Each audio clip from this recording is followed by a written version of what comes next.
Tom Brady passing the GOAT baton off to Patrick Mahomes. How long before Patrick Mahomes passes that off? Are we going to see another dynastic run now for Patrick Mahomes and the Kansas City Chiefs? What are the Bears doing with the number one pick and minor league football?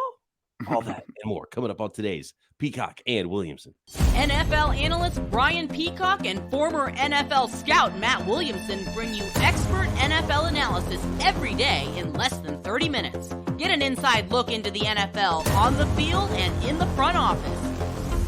With elite breakdowns, next-level analysis, and in-depth information only for the real NFL fans. This is Peacock and Williamson, and it starts now.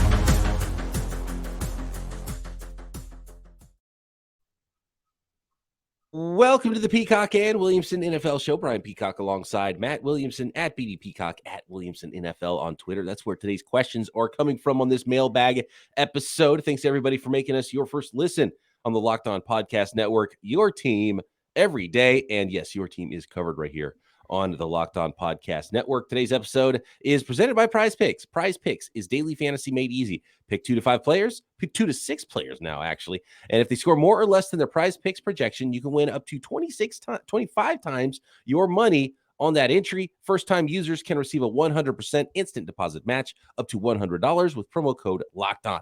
That's PrizePicks.com, promo code Locked On.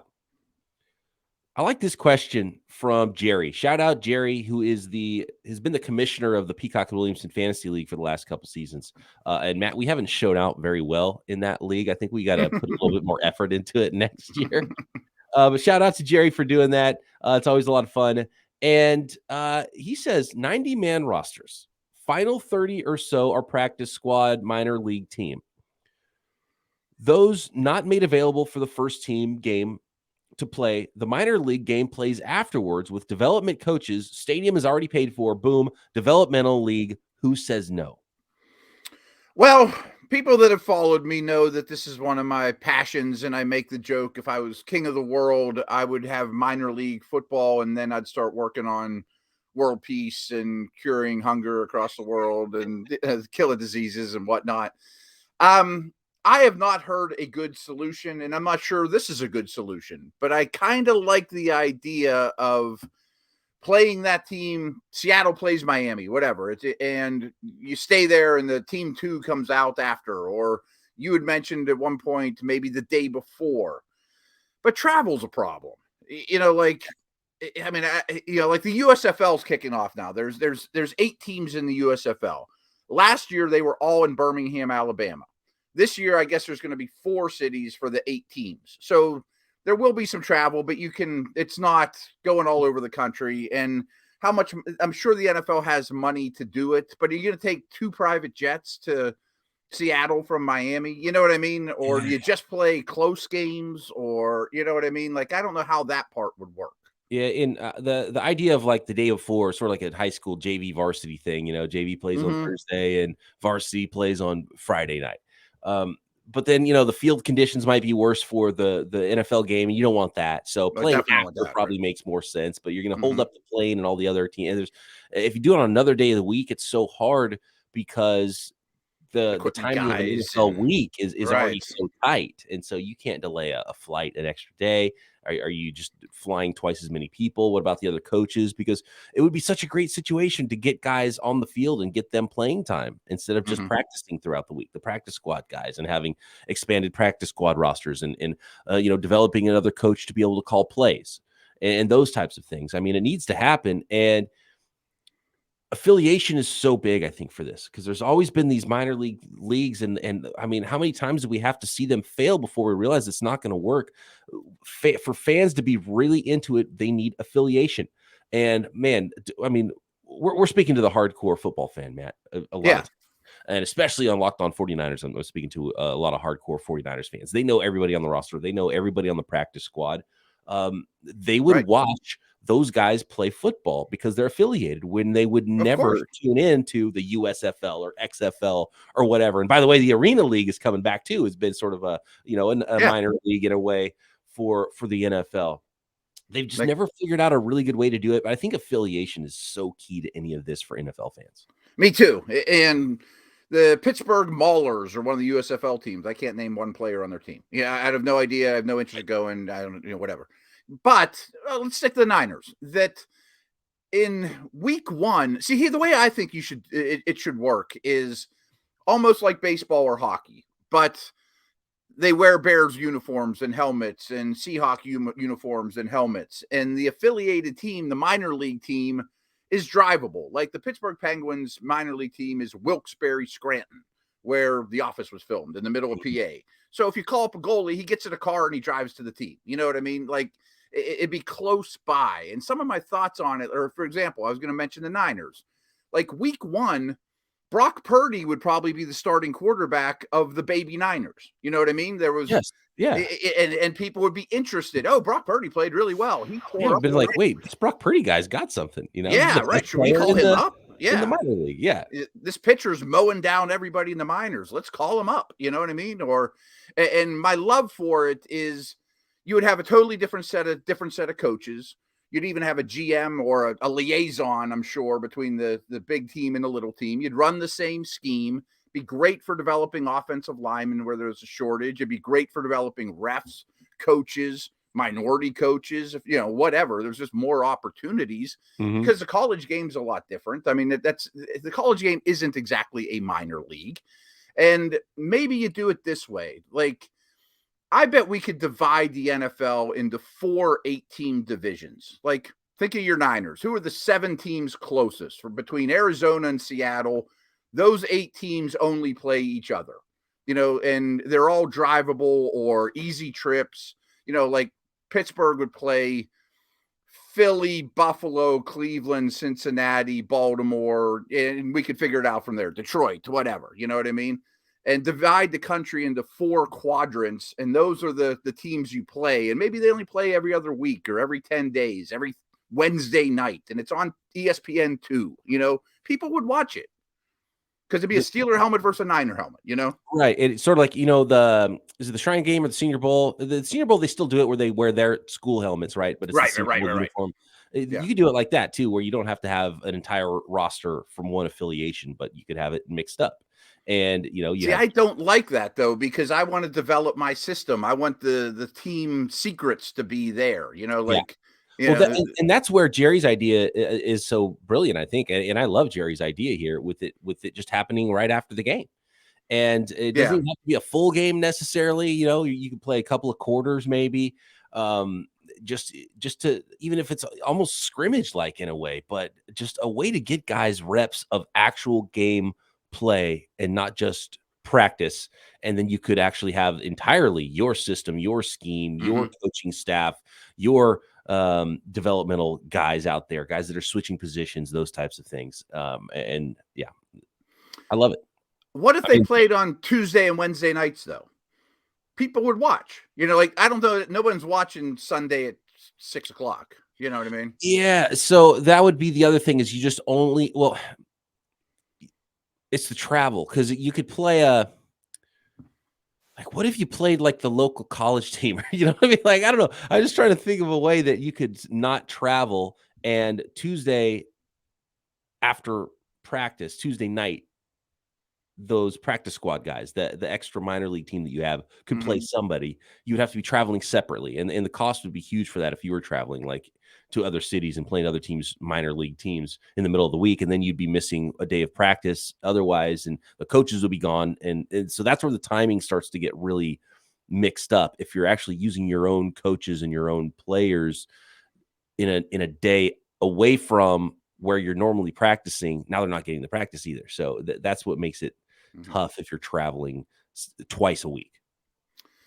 Yeah, or maybe they play 10 games a year as opposed to 17, or you know what I mean? They have a 10-day break in between in case a guy gets called up, or and again, I think that'd all be bus trips or short plane rides, because you keep them all local to some degree. You try to keep them as in areas of the country. And this would not replace the practice squad though, because the big teams need the practice squad players so they can practice. You know what I mean? Like, the NFL rosters would say exactly the same. It would be a totally different affiliate, and you'd probably have some Crash Davises that spend their whole career in the minors, but they're good leaders. They're ambassadors for the big team. You know, like, I don't know. I think there's something there. Affiliation is key, man. You got to have teams, fans of teams have to be able to watch their guy in any of these minor developmental leagues. And I think it has to be kind of like you said, like, I want him top to bottom in Seahawks gear because he's owned by the Seahawks. The team is owned by the Seahawks, and they're just the baby Seahawks or whatever. You know what I mean? And you get a lot of football players, and more guys would develop. There'd be more Kurt Warner stories, you know? Right. Next, let's talk Chicago Bears, number 1 overall pick. What are they doing with that one? Sounds like Justin Fields is going to continue to be their guy, and they are fielding offers for the number 1 pick in the 2023 NFL draft. And Patrick Mahomes now, he is the number 1 quarterback in the NFL. For how long? Is there another Tom Brady-like run happening right now with the Kansas City Chiefs, just like there was with the Patriots? Next. Today's episode is brought to you by FanDuel. This year, the only app you need at your Super Bowl party is FanDuel, America's number 1 sports book. So excited to have the new sports betting partner, by the way, for the Locked On Podcast Network with FanDuel, because they are the number 1 sports book in America. And if you're new to FanDuel, it's even better. There's so many ways and so many great features that make betting on sports fun and easy. Download FanDuel now so you can get the no sweat first betting on Super Bowl 57. You'll get up to $3,000 back in bonus bets if your first bet doesn't win with the no sweat first bet. FanDuel lets you bet on everything. Of course, there's point spreads for the big game, and there's money lines, and who scores the first touchdown in the Super Bowl. Tons of Super Bowl props. There's NFL draft props as well, and of course, every other sport out there you can find at FanDuel. So join FanDuel today at FanDuel.com/lockedon to claim your no sweat first bet on Super Bowl 57. That's FanDuel.com/lockedon. Make every moment more with FanDuel, official sportsbook partner of the NFL. It is Senior Bowl week. Matt and I are going to start diving into the Senior Bowl coverage tomorrow, talking NFL draft. Locked On is heading to the Senior Bowl as well. Get inside analysis from hosts that covered the NFL's next generation in college and find out which NFL draft boards these players will be climbing, all in one location. Subscribe to Locked On NFL Draft for nightly live shows from the Senior Bowl, Tuesday, Wednesday, and Thursday live shows this week. So you can go back and watch the ones that you haven't seen yet. 9 p.m. Eastern, 6 p.m. Pacific for those live shows from Mobile, Alabama. All right, Matt. We got a question from, if I can find it, we got questions everywhere. This one's from James. He says, Tom Brady was the GOAT QB for 15 years, and maybe even more than that, until Mahomes overtook him recently. How long until we see a quarterback overtake Mahomes? I do have one caveat here, James, and this is not just you. Yeah, I got some questions about this question. Well, GOAT. There's only one GOAT, greatest of all time. Yes, right. You don't have a field of goats roaming around, right? There's one GOAT. There's one. Yeah. And to me, it's still Jerry Rice. But Tom Brady's that guy, right? So, best quarterback in the NFL currently is Patrick Mahomes, and he's on a crazy career path right now. He's on a career path that puts you in a special wing in the Hall of Fame, along with guys like Tom Brady. And I think we both agree, Matt, that he's the number 1 guy in the NFL. Oh, Patrick yeah. Mahomes? Okay. So I'm not exactly sure what the question is, because the question is how long until we see a QB overtake Mahomes? Because I want to throw out some Brady things, because kind of like we talked about yesterday, the day before, overtaking Brady as the GOAT, the greatest of all time at his position, is probably going to be harder to do than overtaking Rice or Gretzky or, anyone else. And I'm just wanted to throw this out just as a little Brady appreciation. So there's been 15 quarterbacks in the history of the league that have won double-digit playoff games. Winning playoff games is really hard, right? Winning double-digit 10 or more playoff games in your career. Wow, that's really an accomplishment. And most of those dudes are Hall of Famers. Besides Brady, your boy Joe Montana has 16 playoff wins, which is most non-Brady of the league. Wow, Joe Montana won 16 playoff games. Tom Brady won 35. He has 7 rings. No franchise in the league has 7 rings. Yeah, but he's got like the most interceptions ever too, right? And sacks. Right. So Mahomes has not past GOAT status. Tom Brady's still GOAT. So, like, he hasn't passed that baton yet. Best in the league currently is Mahomes.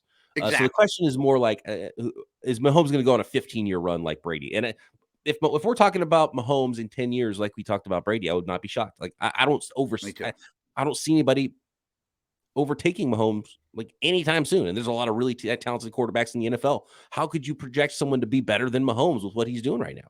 Right. And I think that's a question. Like the way this question is phrased, Tom Brady was not the number one best quarterback in the league year after year after year for 15 years. Where I think Mahomes is doing that. I mean, over that 15-year stretch, yeah, Brady was the best. He had the best 15-year stretch of any of those guys. But he wasn't number one. Mahomes is number one. And I think the gap is getting even wider. I thought Allen was nipping on his heels, and I'm starting to think that that's not true, or Burrow or whomever. Could some phenom hit the league? One of these guys next year that's supposed to be the first overall hit pick? Could be. I mean, that's possible. Brock Purdy. Purdy and Pickett, Trubisky.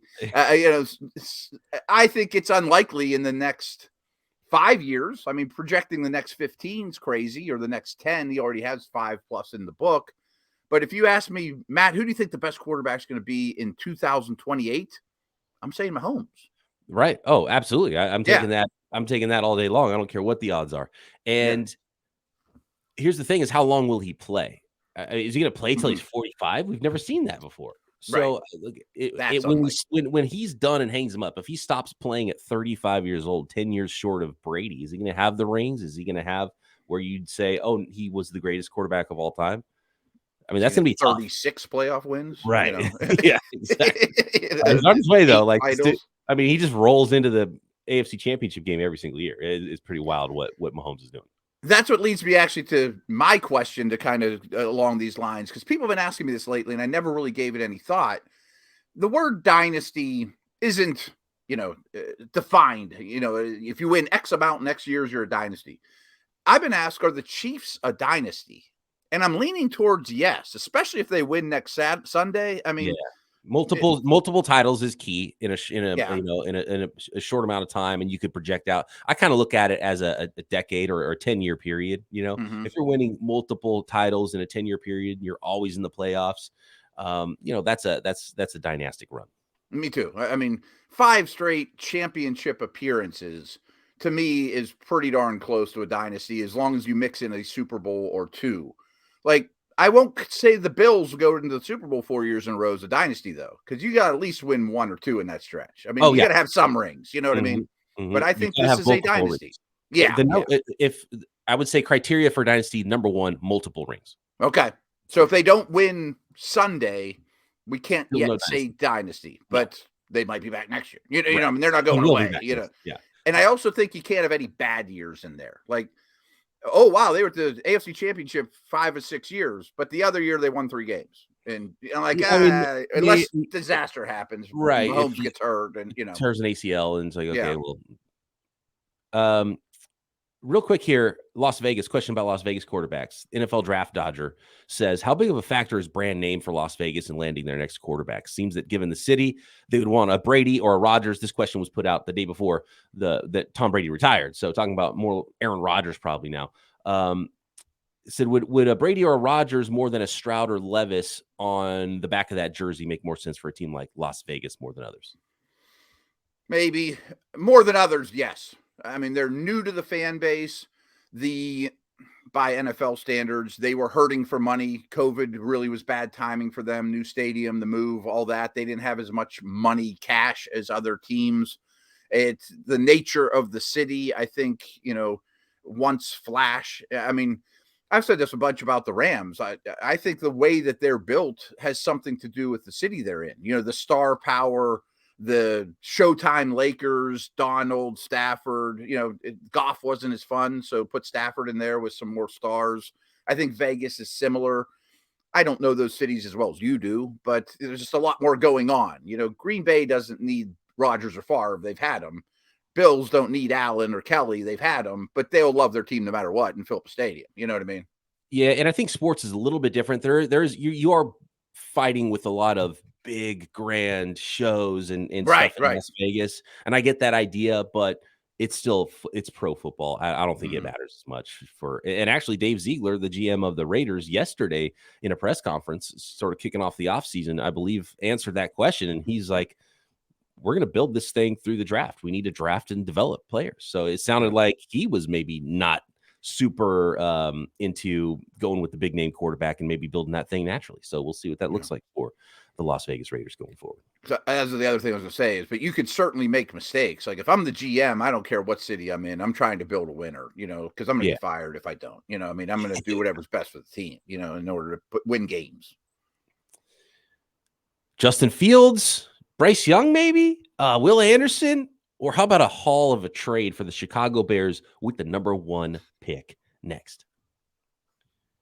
Today's episode brought to you by our friends at PrizePicks. PrizePicks is daily fantasy, and it is daily fantasy made easy. How does it work? You pick 2 to 6 players. If they score more or less than their PrizePicks projection, you can win up to 25 times your money on any entry. That's it. It is super easy. You look for Mahomes passing yards projection at PrizePicks for the Super Bowl, and you say, I think he's going to throw for more yards than that. And that's one of your picks. You pick another player, more or less than their PrizePicks projection, and you're ready to go. 2. All you need is 2. And you pick 2 to 6 players, and you can multiply your money faster the more players you get right with the more or less than their PrizePicks projections. And there's PrizePick projections on every sport you watch, because this is daily fantasy. We're talking NFL, of course. But when the NFL season is over, every single day, NBA, Major League Baseball spring training is going to get going here in February. College hoops, WNBA, esports, NASCAR, tennis, MMA, boxing, even sports like disc golf and cricket. If that's your thing, you can find projections at PrizePicks.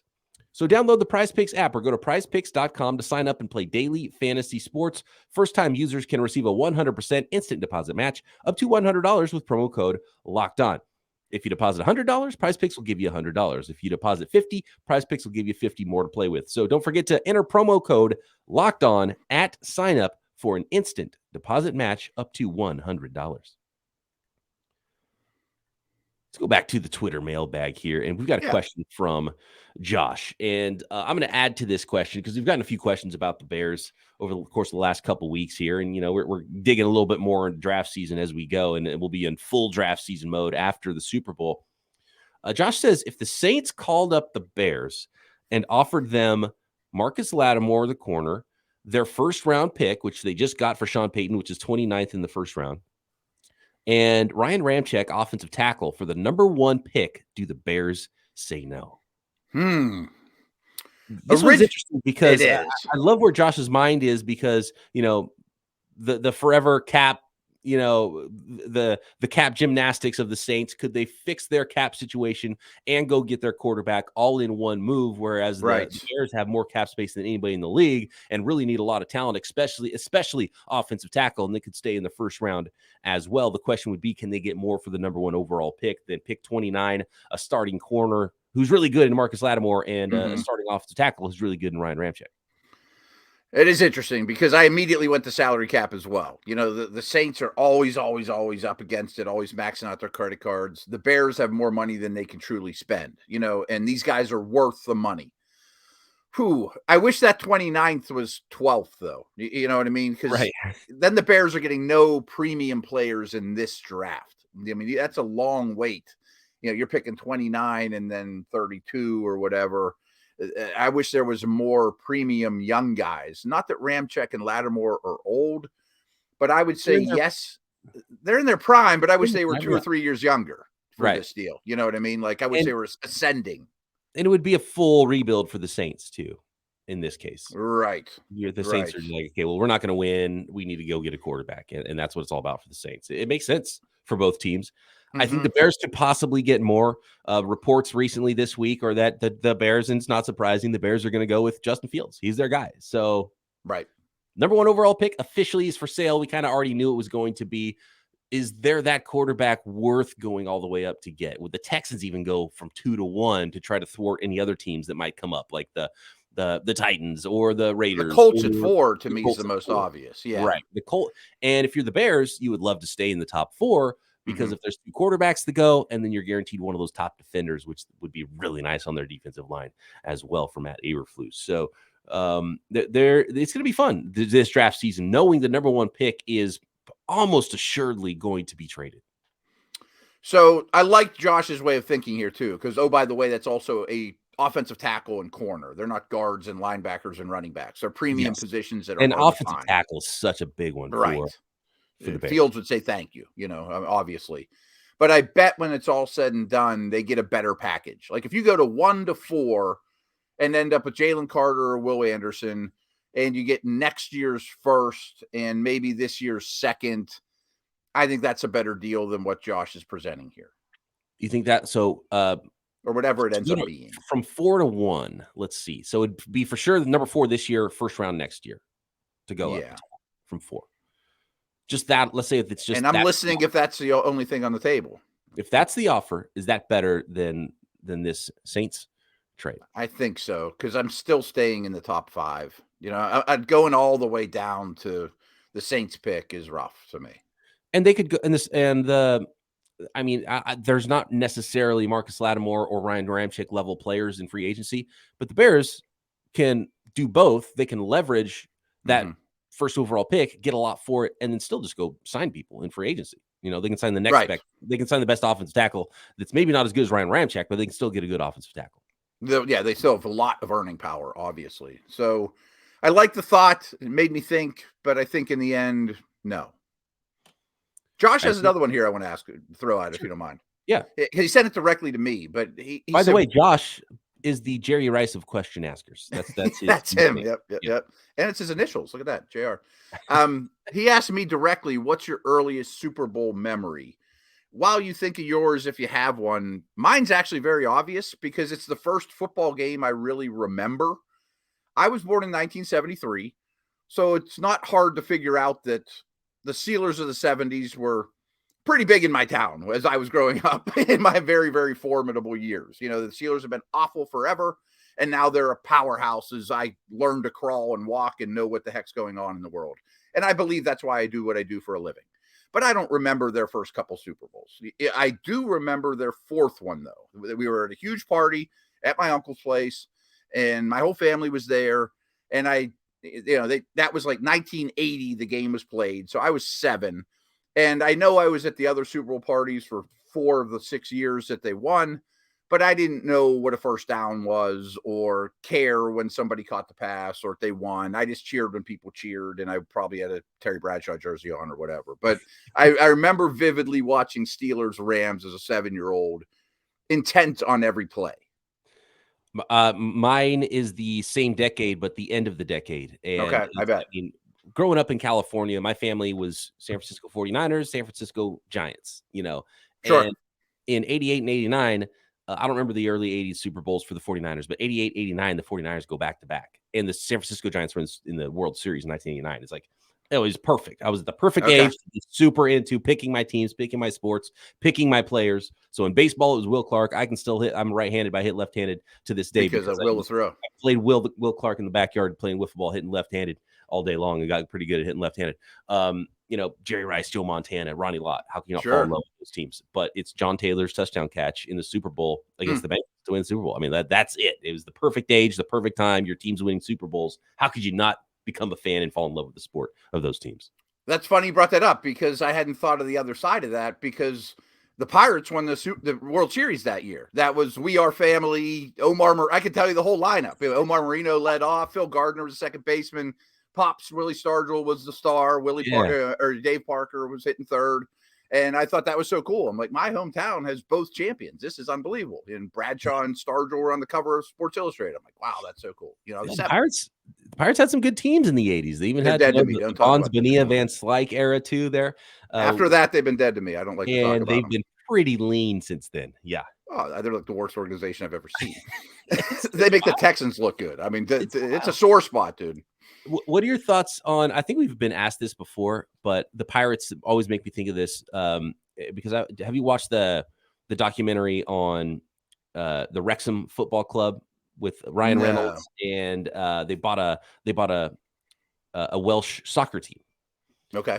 And in the professional soccer leagues, they have relegation where if you are the worst in your league, you go down basically to AAA. Oh, I do know that. I love that. If you are the best team in AAA, you go up and you're a major league team.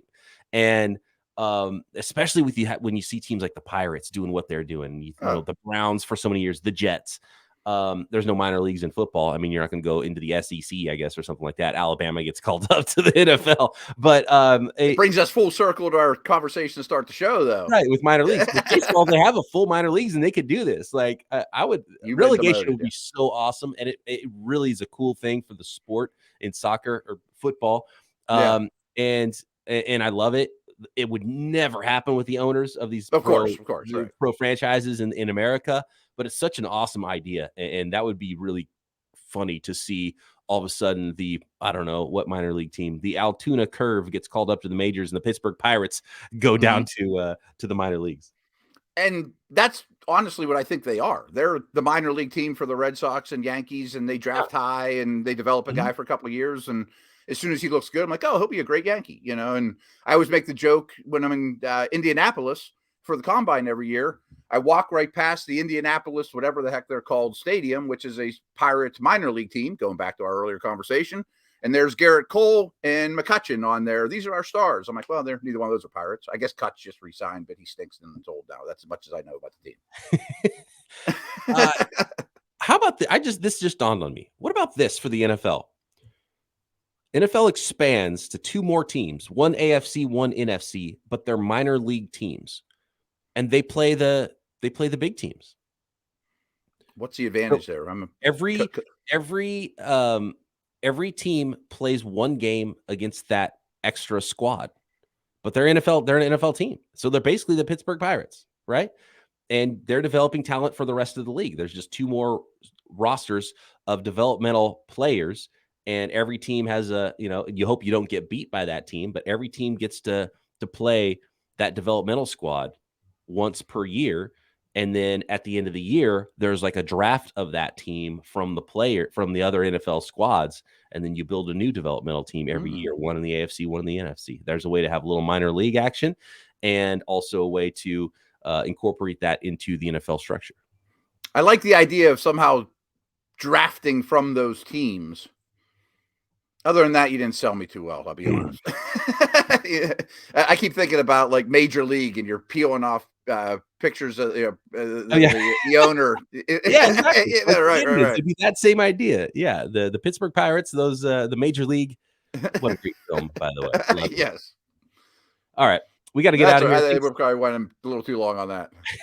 Thanks, everybody, for all of your questions. Apologies if we did not get to yours, but keep them coming. You can drop them in the comments on YouTube or on Twitter at BD Peacock, at Williamson NFL. Let's talk draft. Let's talk Senior Bowl prospects tomorrow. And, of course, it's Super Bowl week next week. And Matt and I are with you every day right here, Peacock and Williamson.